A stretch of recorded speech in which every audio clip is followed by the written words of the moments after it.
đền, viết lời chi bao đền, hồng ân Chúa cao vời, Chúa đã làm cho con.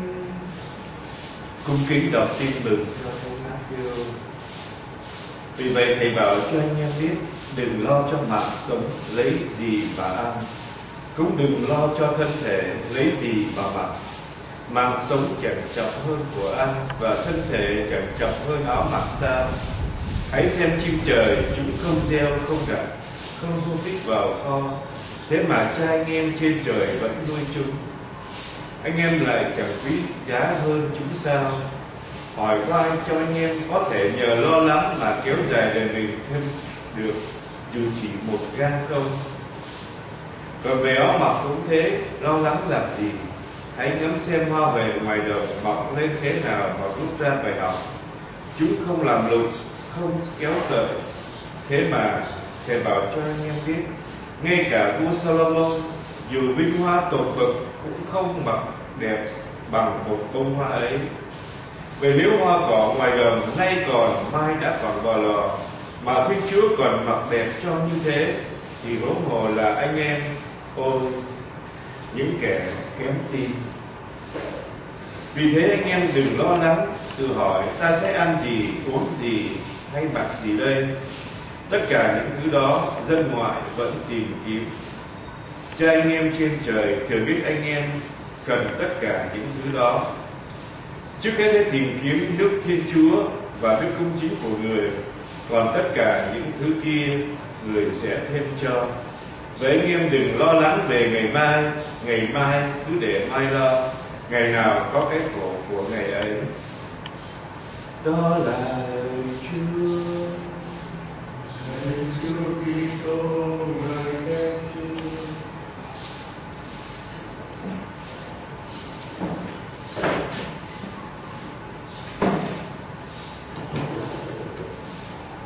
Khi kinh tâm hay là bất cứ mà tham dự buổi cầu nguyện nào cũng vậy, hãy đặt tâm hồn mình vô trong lời hát như một lời cầu nguyện, chứ mà cái hát đều vào đi ra. Đây đang hát cái này dịp nữa.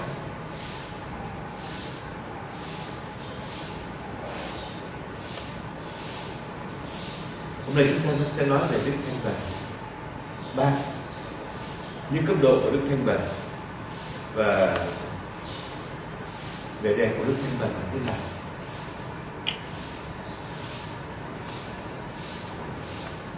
Chắc chắn khi mà nói đến Thanh Vần, người ta không thể không nhắc đến Thánh Francisco d'Assisi, người sáng lập dòng Francisco, dòng anh em Hèn Mọ.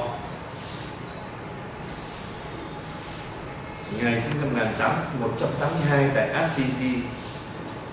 Ở trong đó thì có một cuộc bạo loạn chống người khuyết tật của dân chúng, Ngài bị bắt và cầm cố gần 1 năm.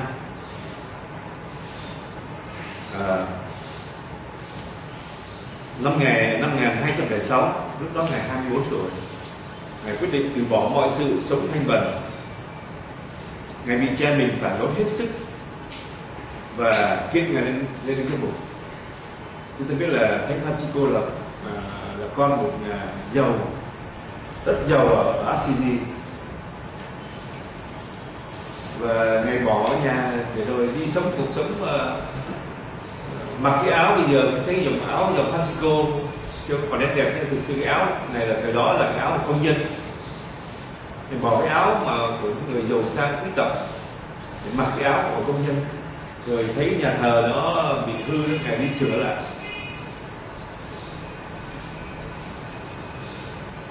Người ta bảo là đó là hình ảnh mà Ngài xây dựng lại giáo hội đang đổ vỡ. Đang đổ vỡ vì sao? Quá giàu.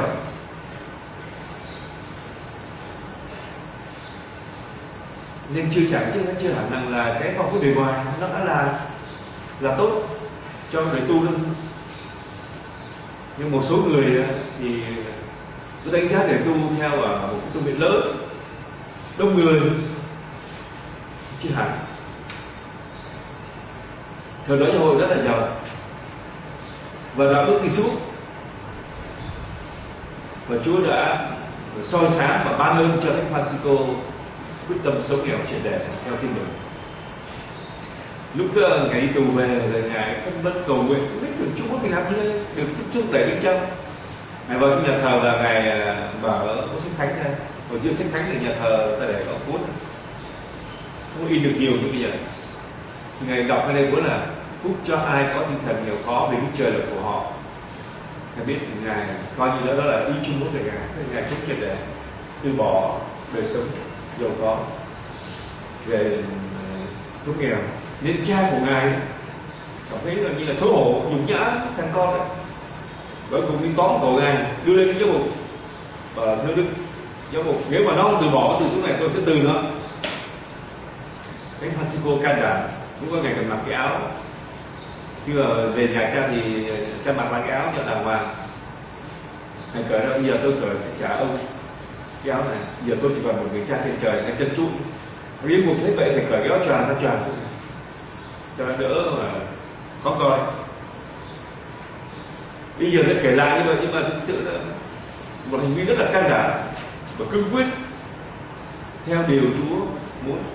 Rất nhiều người áo thánh thiện nhưng mà ít người can đảm để sống thánh thiện, hay là can đảm để sống thánh ý Chúa.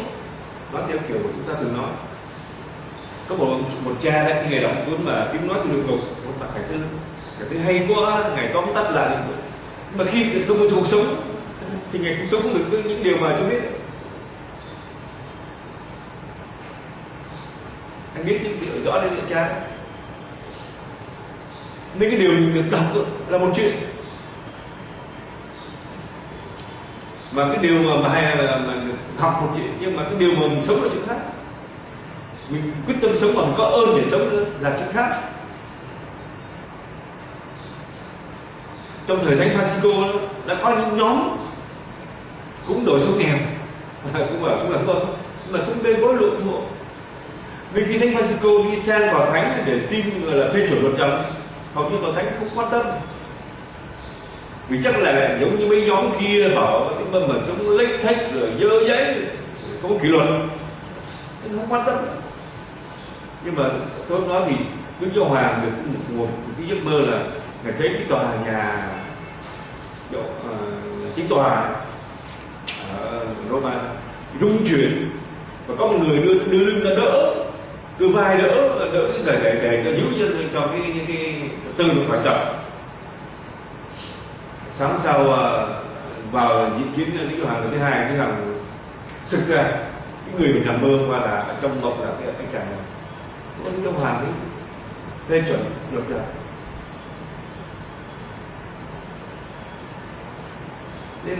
Nên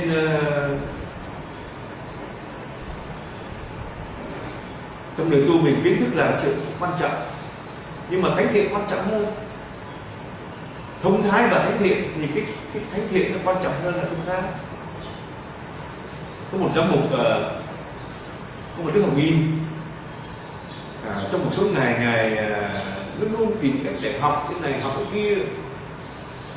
Cái lúc mà khi mà ngài chết, ngài hối thì ngài nói với các cha, tôi thấy hối hận vì tôi để đầu tư của tôi quá nhiều vào sự thương thái mà tôi không cố gắng sống thánh thiện. Hối hận. Nên sách này hay, sách kia hay nhiều lắm. Nếu chỉ đọc sách không mà nên thánh thì ta không cần đến tới nhà dòng, không cần tìm các vị mà hướng dẫn. Đọc sách không đến thánh nữa. Không phải đâu. Đọc một chuyện, còn anh sống một chuyện ra. Anh có ơn nhưng sống được làm chuyện khác. Khác nhau. Nên một sáng này đấy, cho chủ tế cho anh như là ở bề trên hay là giám tỉnh biết đi. Nhưng mà ngài nói về đó Thánh Bonaventura nói là hai cột xây là gì? Khôn ngoan và thánh thiện đó. Mà cái sự mà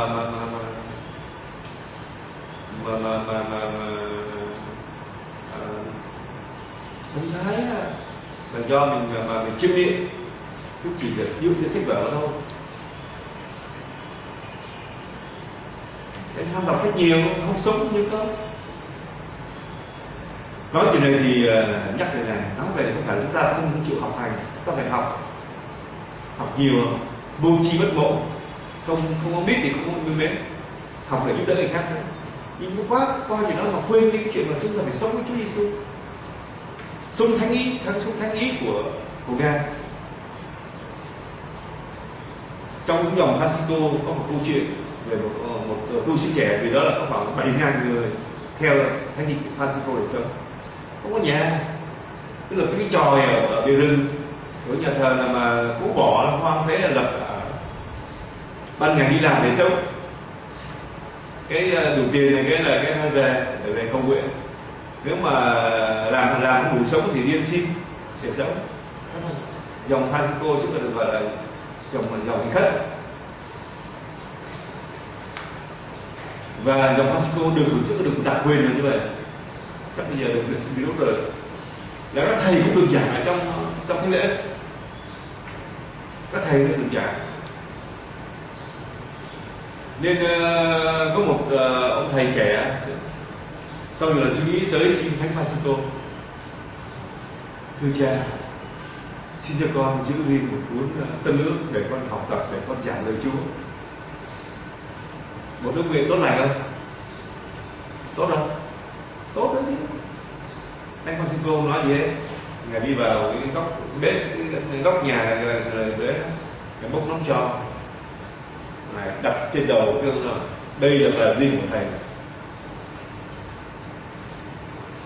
Anh nhiều khó mà, nhiều khó. Tinh thần đó là không muốn giữ cái gì riêng ngay ở bên trong tâm hồn và tâm trí.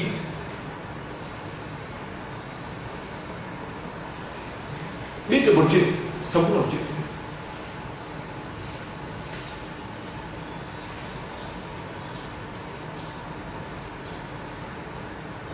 Một số tu sĩ linh mục ảo tưởng ở chỗ này, cứ nghĩ rằng những gì mình đọc là mình sống được, là cái là của mình đấy. Lâm đó, anh đọc anh biết kiến thức là một chuyện, còn anh sống được điều đó lại là chuyện khác. Nhưng mà một số linh mục tu sĩ ảo tưởng như thế nào? Thường là khi mình đọc được cái đó, tức là mình sống được cái đó. Không phải. Nên có một số cha trẻ mới ra trường, vinh nó báo là học được 6 năm thần học, bao nhiêu sách, bao nhiêu chữ, nhưng rồi được chứng chứng nữa, thì cứ coi như là mình gì biết hết cả cái sự trên thế gian này, nói như là phán.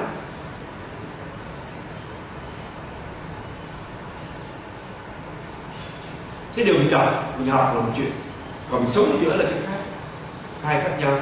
Nhưng mà ngay cả tu sĩ mình cũng ảo tưởng, nó tưởng đọc được cái một tư tưởng là tức là mình sống điều đó, là đó.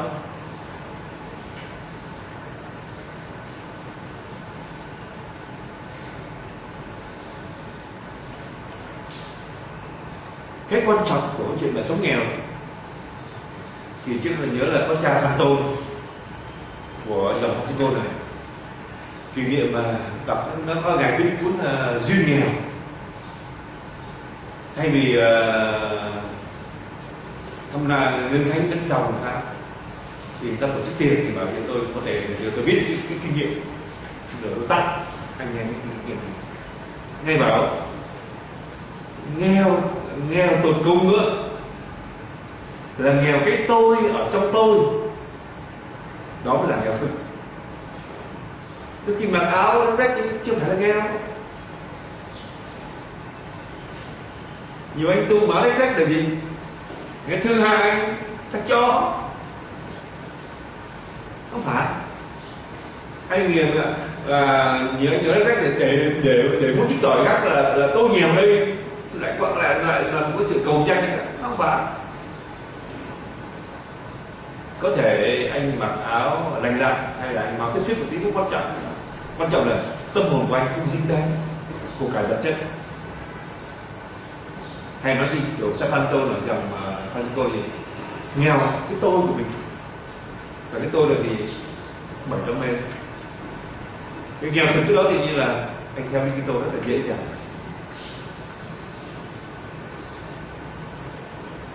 Và cũng như là Đức Khích Tinh và Đức Tuân Phục, Đức Thanh Bần cũng có 3 cấp độ. Đức Thanh Bần có tình cảm, Thanh Bần theo ý chí và Thanh Bần theo thực tiễn. Ở trong 3 cấp độ này nó có mức độ cam lòng, bằng lòng và vui lòng, nên chúng ta thấy là nó có 9 mức độ Thanh Bần. Và nếu kể là Thanh Bần 9 mức độ đó ở trong tư tưởng lời nói việc làm thì nó chỉ có 27 mức độ. Nó tùy từng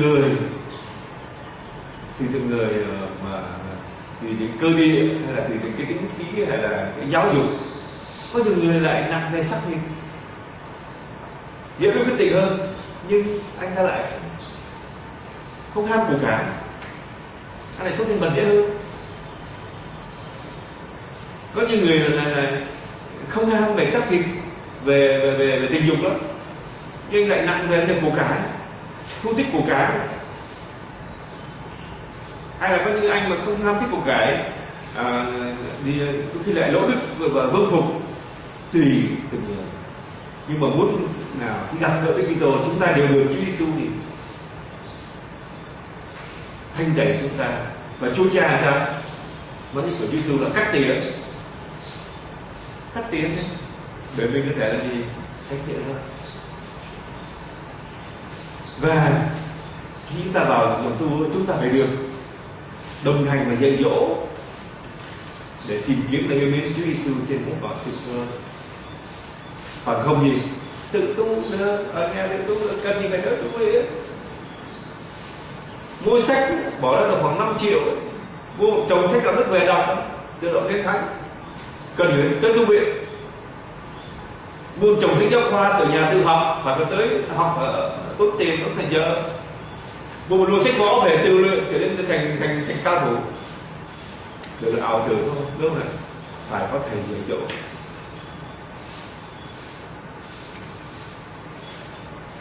Nên ở trong đời tu là chúng ta cần những đồng hành là gì? Chúng ta tính thấy mình. Và thực sự như chính anh hay là các em có thể thấy mình nó làm sự xót xa.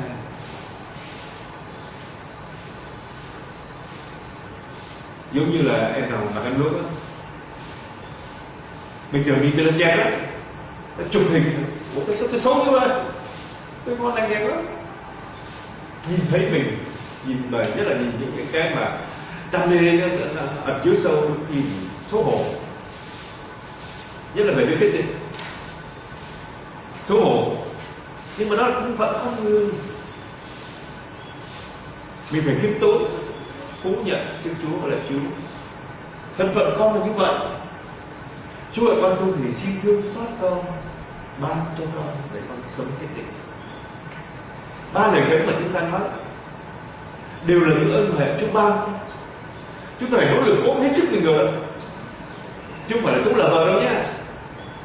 Nhưng chúng ta phải xác tín rằng nguyên cái chuyện ý chí mình không đủ để sống 3 lời khấn, mà phải có ơn Chúa trợ giúp.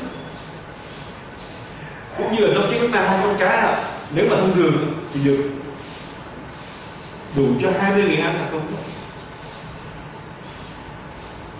Nhưng mà nếu mà nâng cái 2 con cá này mà cho 5.000 người ăn thì là thiếu. Nhưng mà nếu đặt vào tay Chúa Giêsu thì sao? 5.000 người ăn dư, không thể là bà con ít, và dư được một lô thôi, không mấy bụng. Chúng ta phải ý thức cái sâu sắc như vậy. Nhiều người sau một thời gian tu, một cố gắng thì cứ nghĩ là cái này là do mình, tức là mình có thể được. Dĩ nhiên phải cố gắng rồi đó, nỗ lực. Bây giờ các bạn phải làm một cái bài tính ra. 5 cái bánh 2 con cá, mỗi bánh là 4 người ăn thì 20 người.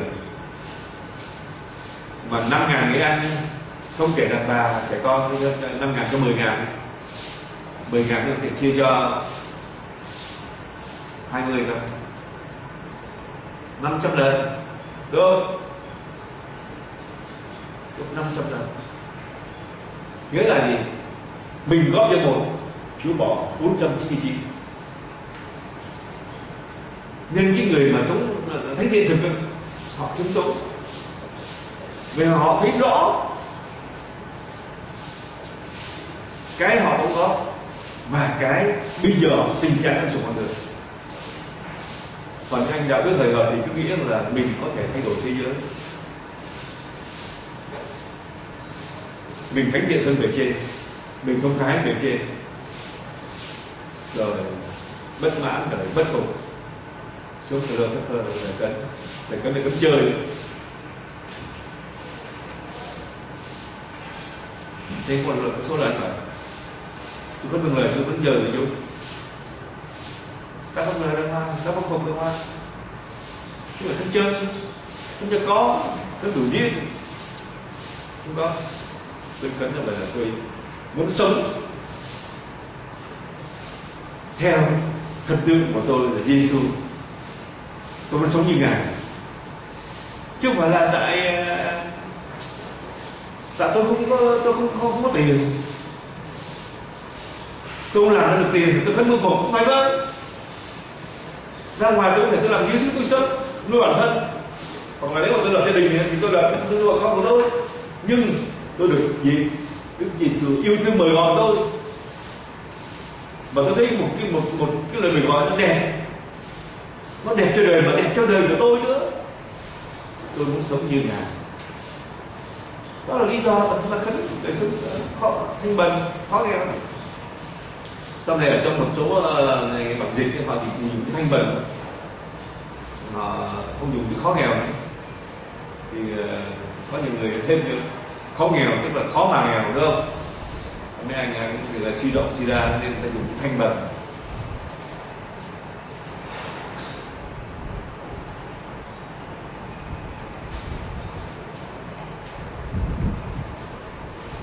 Bây giờ chúng thanh bần trong mức độ tình cảm đó,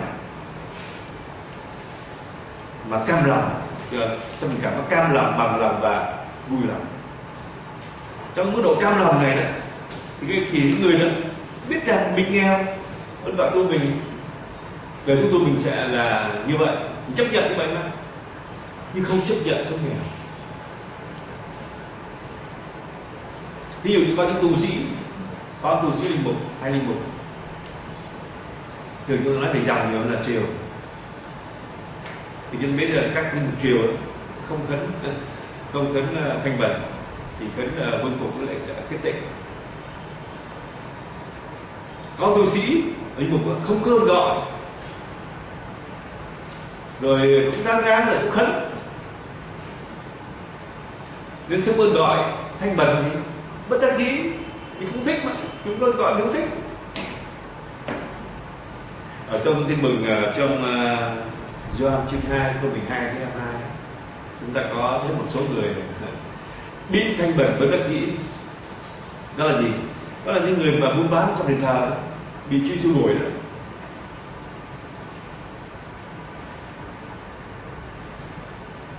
Vì sao? Khi Chúa Giêsu đuổi, hất tung cũng đuổi ra. Đấy, người trong Gioan chương 2 câu 18, người Do Thái hỏi Đức Giêsu: ông lấy dấu lạ nào chứng tỏ cho chúng tôi thấy là ông có quyền làm như thế? Can ông chịu. Số thanh bần bất đắc dĩ, thích tiền bạc, bây giờ đừng mà bị mà hất tung ấy.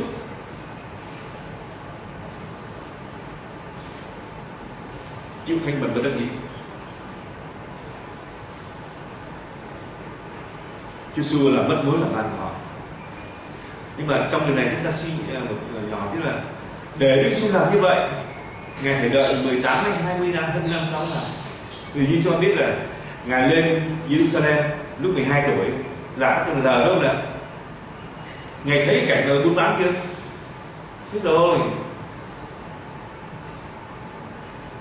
Nhưng mà lúc đó mà Ngài làm là bị cái roi quất vào lưng ngay, thằng nhãi danh Giêsu này vớ vẩn.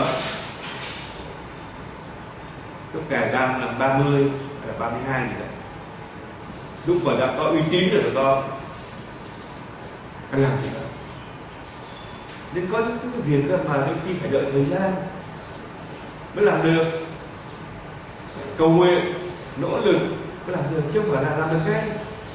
Mà mỗi khi không làm được ngay một đề xuất nào của chúng ta mà không được bề trên đón nhận, nó khó chịu, bực bội. Bề trên thức thời, bề trên cổ các cái câu nguyện,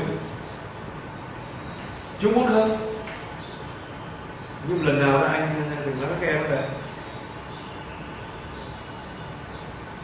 đi thay bánh xe đạp, em nào thấy riêng mà có người bán cái bánh xe Honda nó cũng mắc hơn có độ chút xíu rồi, mà bánh nó chắc tốt hơn. Grab là đi được không? Có thể đi được mà đi rất chậm, nó nặng nề, không hợp. Hay đó nhưng mà không hợp, không hợp với cái xe. Cũng vậy, có những cái ý của mình, cái mình hay đó, nhưng mà nó không hợp với điều chung muốn.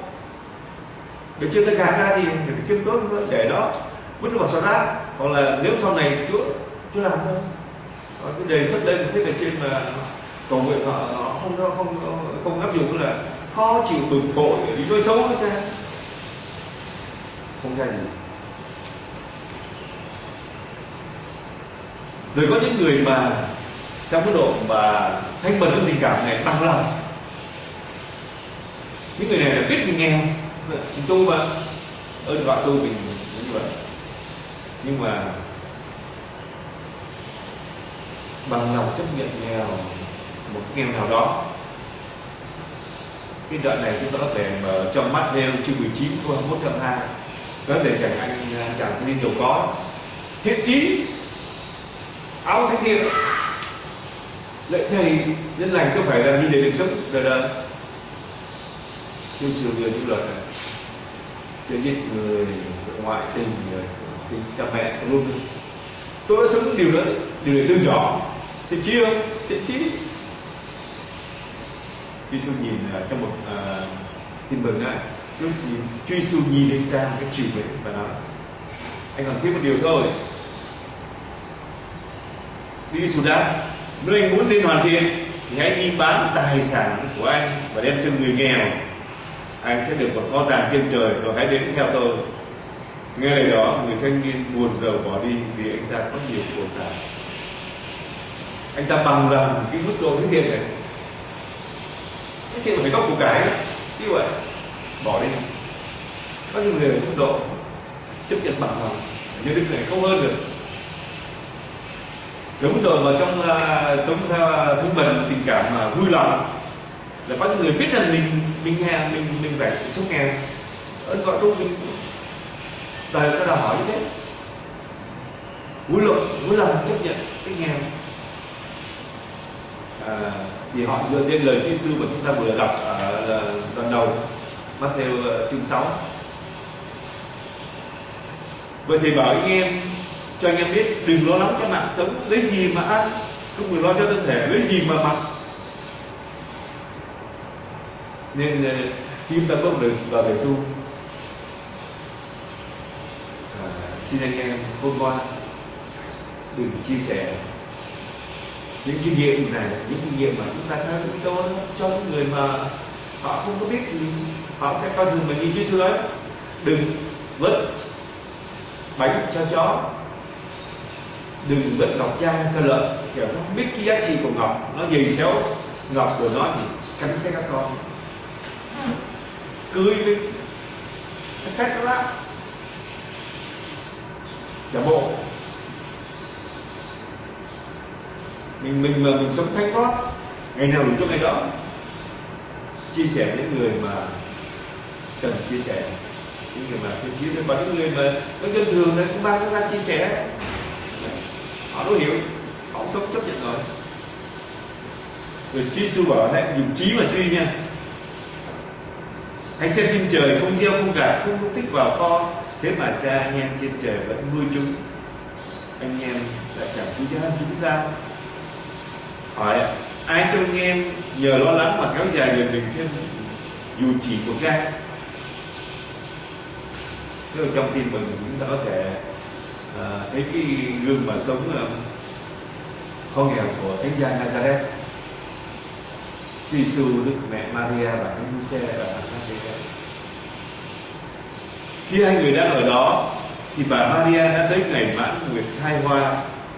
Bà sinh con trai đầu lòng, lấy tã bọc con rồi đặt nằm trong máng cỏ, vì hai ông bà không tìm được chỗ trong nhà trọ. Xin Chúa ngài.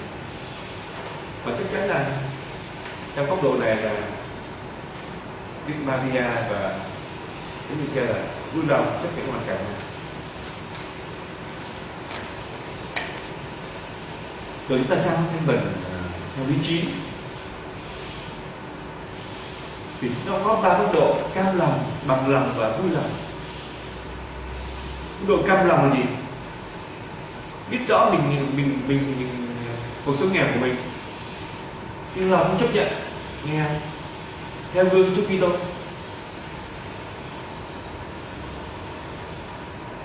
Nên ở trong tiếp đoàn tin mừng mà Matthew chương 6 con rắn về có đóng mặt cũng thế, lo lắng làm gì? Hãy ngắm thì xem hoa huệ ngoài đồng lên thế nào và rút ra bài học. Chúng không làm luôn, không kéo sợ. Thế mà thầy bảo cho anh em biết, ngay cả vua Salomon dù vinh hoa toàn bậc cũng không bạc đẹp bằng một bông hoa ấy. Vậy nếu hoa cỏ ngoài đồng nay còn mai đã quăng vào lò, mà Thiên Chúa còn mặc đẹp cho như thế, hiểu mồ là anh em, ôi những kẻ kém tin. Nói đây thì nhắc một chút, cái này cũng là lo lắng của con người. Thì chúng ta ở Nam Ma khi cầu nguyện có giúp chỉ là đi thuê nhà, ai đi châu thì sau 3 ngày không được gì hết, rồi cầu xin đến nhu xe, hôm sau thì được chỉ nhà chi 6 sẽ 19. Thế chưa bảo anh ơi, vừa liệu mình có đủ tiền để trả không? Bảo anh dùng đủ 3 triệu mà chú, và anh cũng thấy chúng cho đủ 96 rồi, 19 rồi, 18 rồi cũng đủ. Và chính em thấy ở ngày đó tới tháng tự nhiên tiền đã có đủ, hoặc là có trước hoặc có sau. Chúa đòi là một điều là gì? Tìm kiếm sự công chính của Chúa và Chúa trước, hướng tin Chúa và công chính của Chúa, còn mọi cái sẽ được ban cho sau. Nhưng mà nhiều người cũng nhắc thử lỡ chúc quên là chết lại. Nên nếu chúng ta không nhìn vào Chúa, chúng ta nghe ôi những kẻ kém tin.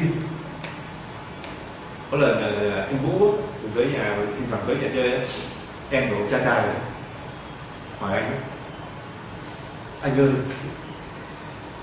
vậy anh lấy gì mà nuôi anh em? Lấy gì để trả tiền nhà? Em cũng thắc mắc, sao mà anh có thể chịu được? Anh hỏi anh trai, Vũ à, ngày mai mặt trời có mọc ra? Và có chứ, chắc chắn đâu, chắc chứ. Vậy anh phải tin rằng ngày mai Chúa đứng ở bên cuộc đời mình, y như ngày mai mặt trời sẽ mọc. Anh nói vậy anh bảo em chào thua ơi, mà chúng ta phải tin vào Chúa, nhưng chúng ta phải nỗ lực dùng hết tài mình, trí mình, sức mình, chứ không phải là nằm chờ sung dung nhé. Phó thác và buông thả khác nhau. Nhìn thì bắt đầu thì có vẻ là giống nhau, cũng như là vàng và đồng, nhìn bắt đầu sơ nó giống nhau, con màu vàng mà. Nhưng với thời gian đồng nó làm sao? Nó nổi ten lên, nổi ten xanh lên, làm vàng thì không. Phó thác và buông thả cũng vậy. Người phó thác là người dùng hết tài mình, sức mình để thực hiện thánh ý Chúa trong giây phút hiện tại. Người buông thả là gì? Là người lười biếng, không làm, tới đâu hành cái đó, không phải là người nhân đức. Nhưng mà nhìn sơ sơ là phó thác buông thả, nhưng cũng vẫn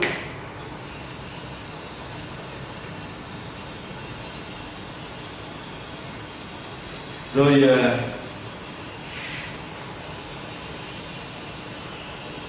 mức độ mà thanh bẩn theo lý trí, ở mức độ mà bằng lòng biết rằng mình có ơn gọi tu, mình phải sống nghèo đó, để khấn của mình là buộc mình về mà bằng lòng chấp nhận nghèo theo gương Chúa Kitô. Ở trong tin mừng chúng ta có thể thấy điều này ở trong đoạn tin mừng nói về việc các môn đệ bứt bung lúa ngày Sa-bát. Các môn đệ mà bằng lòng sống thanh bần theo Chúa Kitô. Có mấy vào ngày Sa-bát, Chúa Giêsu đi băng qua một cánh đồng, các môn đệ thấy đói, bắt đầu bứt lúa ăn. Người Pha-ri-siêu thấy vậy mới nói với Giêsu: ông coi các môn đệ cũng làm điều không được phép là ngày Sa-bát. Như là theo luật đó, mấy người vi phạm luật. Theo Chúa Kitô không phải lúc nào cũng được nhậu nhẹt hay là tiệc của Matthew đâu, đúng không? Không phải đâu. Khi đói, bên Bu Loan là nhé, đỡ đó. Nhưng mà chắc chắn là anh em là nếu có cái hoàn cảnh này, chứ thử thách coi mình có tin. Chứ còn Chúa hứa cho chúng ta là hàng ngày chúng ta và Chúa dạy chúng ta cầu xin là ngày đủ Chúa cho chúng ta nhưng mình chết hết để sống nếu ta thực sự tìm kiếm Chúa. Hôm qua đọc cái lúc mà đối thoại mà thành viên đưa cho anh thì Chúa Cha trong đó mặt Hải, Chúa Cha nói với Thánh Phật Tây Nam về đức nghèo và người nói là Thánh Nam Minh đó nó đặt nền tảng trên cái sự mà hiểu trí thức. Thánh Francisco đặt trên mà đức thanh bần, mỗi vị đi một hướng nhưng đều làm danh Chúa. Nhưng mà mặc dù như vậy nha, Thánh Nam Minh viết trong lời này: tôi và Thiên Chúa chúc giữ cho những anh em nào mà làm mà mang một cái vật chất đến, nghĩa là cố tình để làm cho người chồng giàu lên. Ngài cứ chỉ sống thanh bần. Hôm qua lần đầu tiên anh đọc nó thấy ngạc nhiên. Đừng tưởng là các vị thánh, vì Ngài biết rõ lợi ích của nó. Lòng mình còn tính mến của cải, lòng mình còn tính nhến về xác thịt, lòng mình cũng chắc đi điên, làm sao mà nghe Chúa được? Trì trệ thôi. Anh là mình nói chúng giữ không những mà nói mà chúng giữ cho những người mà cố tình mà đem cái sự mà giàu có mà đến để mà lúc vợ thành giàu này. Rồi ở cái mức độ mà thanh bần theo lý trí là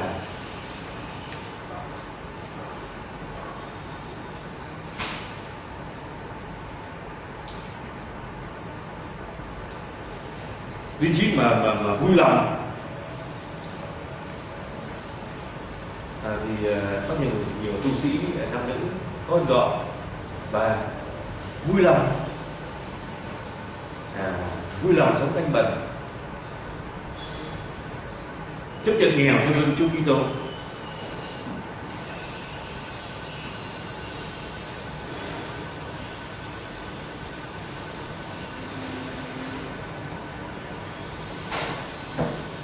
Cái điều này chúng ta có thể thấy ở Tin Mừng là trường hợp của ông Matthew trong Matthew chương 9 câu 93. Matthew đang là thu thuế, đang thu thuế. Thì cơ thế vậy, hãy theo ta, bỏ theo. Rồi ông sẽ còn làm bước tiền chia tay bạn bè. Rồi Chúa Giêsu đến giường bị cái thằng bị phái gì dán nhãn lên. Và hỏi ông đệ tại sao thầy của anh lại ăn uống với những người mà tôi lỗi như vậy. Bỏ rơi Đức Giêsu đi ngang qua trạm thu thuế thì thấy một người tên là Matthew đang ngồi tại trạm. Người bảo ông: anh hãy theo tôi. Ông đứng dậy đi theo người. Vui lòng.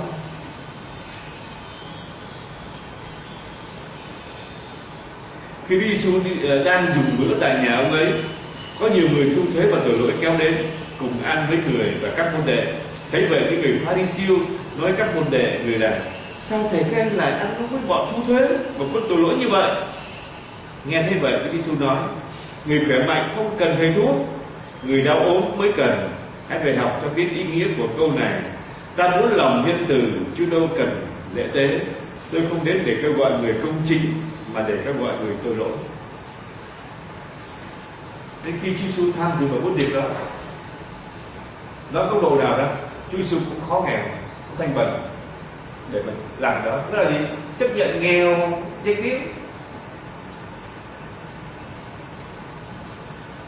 Nói đến đây chúng ta nhớ lại vị giám mục đất thân thương với Việt Nam, đó là Đức cha Cá Sen. Khi ngài đi làm ở Chi Linh, ngài đỡ đẻ cho, thì ngài đi phát thuốc cho người cùi, có người cùi mà họ cũng đừng nó trong cho về cũng làm không, ở đau sốt, ngài đi phát thuốc cho họ. Có lần ngài ngang mùi dọn thấy cái này ngài vô thấy người bà cùi cho cái đẻ, ngài quay ra, phản xạ là ngài quay ra liền, thấy không? Nhưng mà ngày sau này nghe nói rằng lên rồi đỡ đẻ,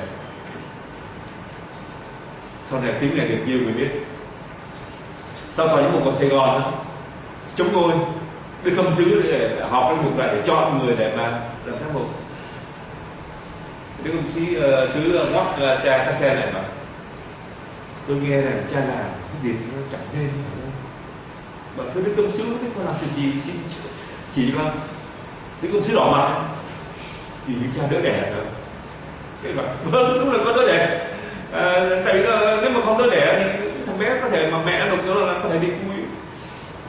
Cha không nghĩ rằng cha làm việc đó có thể ngăn trở cha lên những chức cao hơn. Hiểu không? Mà đâu có ham đâu. Thì người khác thì đâu có ham đâu. Nhưng mà chính điều đó Đức Khâm Sứ chọn ngài là ngài được chọn làm giám mục Sài Gòn. Tức là khi vì đức ái mà chấp nhận nghèo danh tiếng, đó là cái khó, không phải dễ dàng. Như chúng ta biết là giàu đó, đâu phải là chỉ có tiền bạc là giàu đâu. Người có sức đẹp cũng làm loại giàu, người có danh tiếng nhiều cũng làm loại giàu, người có chức tước nhiều là giàu. Mà để sống thanh bần không dễ dàng. Ở trong đây chúng ta thấy là chúng ta nói về mức độ mà thanh bần lý trí mà vui lòng, thì có nhà trung tinh đến mà bái triều bái Chúa Giêsu, họ dâng lên vàng, nhũ hương, mục dược, thứ quý nữa. Nhưng mà Chúa An Bà, Đức Maria Đức Cha đón nhận, khiêm tốn đón nhận. Và nhờ cái tiền này, có tiền, nếu tôi đọc kỹ ở trong một vài cái mà cái tin mừng Hải tôi đó, nó có tiền mua ngựa rồi mua đồ để chạy trốn sang Ai Cập. Nói nên thì chúng ta phải nhắc đến điều này. Thực sự chúng ta phải cố gắng tập sống quảng đại với mọi người. Nhưng ngược lại, chúng ta phải tập khiêm tốn, nhận sự giúp đỡ của mọi người, nói công bằng. Chúng tôi biết em là cách cũng đây cũng lâu lâu anh có tập ra cho anh cho người ta cho dễ, có những người cho khó, nhưng mà anh có tập. Nhưng khi phải nhận người khác, anh khó chịu bản thân đó, mình khó chịu cái hoàn cảnh. Sao đọc cái được cái tư tưởng này của một ông cha ấy, bạn phải quảng đại giúp đỡ người khác, nhưng bạn phải khiêm tốn nhận sự giúp đỡ người khác. Đôi khi đội nó không thấy thăng bằng. Vì sao? Quảng đại mà không khiêm tốn thì nhìn kỹ trước sau nó kiêu ngạo, hoặc là lộ liễu, hoặc là tinh linh. Trong con không cần nhờ ai, không cần ai giúp đỡ đâu, loạn quá. Còn khiêm tốn tức là khiêm tốn nhận giúp đỡ người khác mà không quảng đại, loạn quá, rơi vào cái bẫy tham lam hà tệ. Nên chúng ta phải quảng đại giúp đỡ người khác, nhưng chúng ta phải khiêm tốn nhân sự giúp đỡ của người khác. Ở trong huấn thị những yếu tố vẫn yếu về đề tu số 16 như thế này: lời khuyên thanh bần bao hàm sự lệ thuộc và sự hạn chế trong việc sử dụng và định đoạt tài sản. Các tu sĩ từ bỏ quyền sử dụng cũng như quyền tự do định đoạt tài sản của mình, tùy thuộc vào bề trên chính thức trong hội dòng để có những của cải vật chất mình cần. Các tu sĩ để các tặng vật và thu nhập làm tài sản chung của cả cộng đoàn, chấp nhận một nếp sĩ sống giản dị và tham dự vào nếp sống đó. Thế hỏi bây giờ tôi sống thanh bần thế nào? Hỏi bây giờ có mọi người là của thầy khấn kho nghèo hay là sống thanh bần? Thầy sống thanh bần thế nào?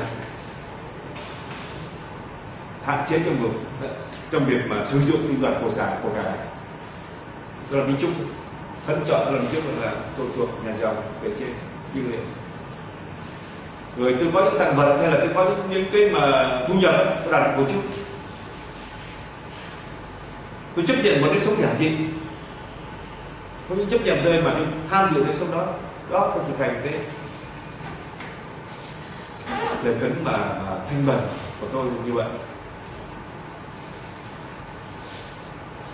Và hôm qua trong đọc cái của thầy Điên đưa cho anh nói là có nhiều cái hay thì thấy cái điều này như vậy. Những người mà lỗi tuân phục đó thường là lỗi đức phước tịnh và đức khó nghèo.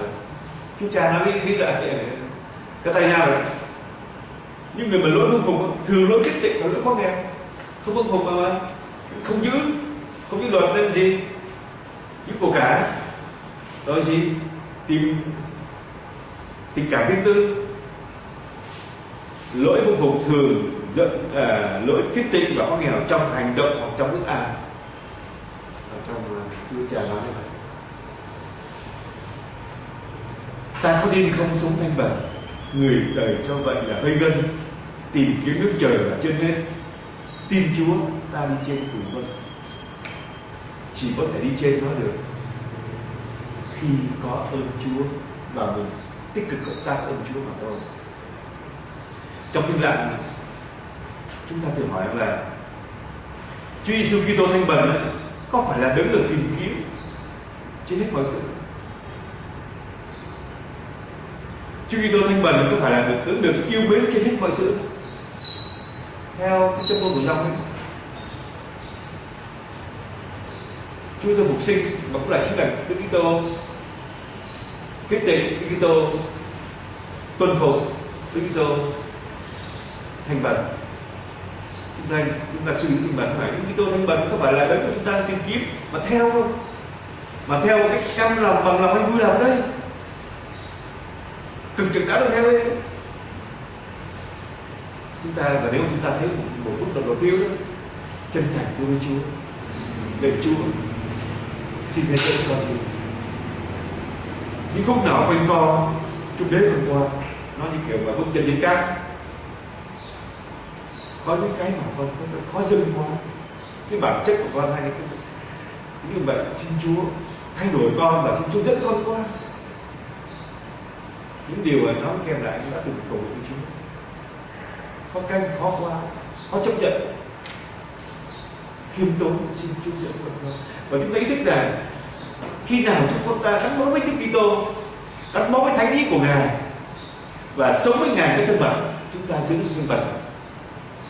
Còn không chỉ là thanh bần giả hiệu thôi, thanh bần quảng cáo, thanh bần biểu diễn này, để phục vụ cho một ý đồ đen tối là khổ.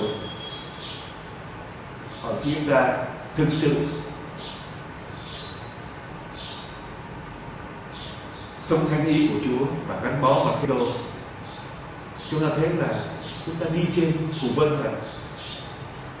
Nó chỉ là phương tiện để chúng ta nên Chúa yêu người trần gian này. Xin Chúa Kitô thương xót chúng ta, thương xót anh em mình, ban cho anh em mình một tình yêu tận hiến thực sự để được Chúa.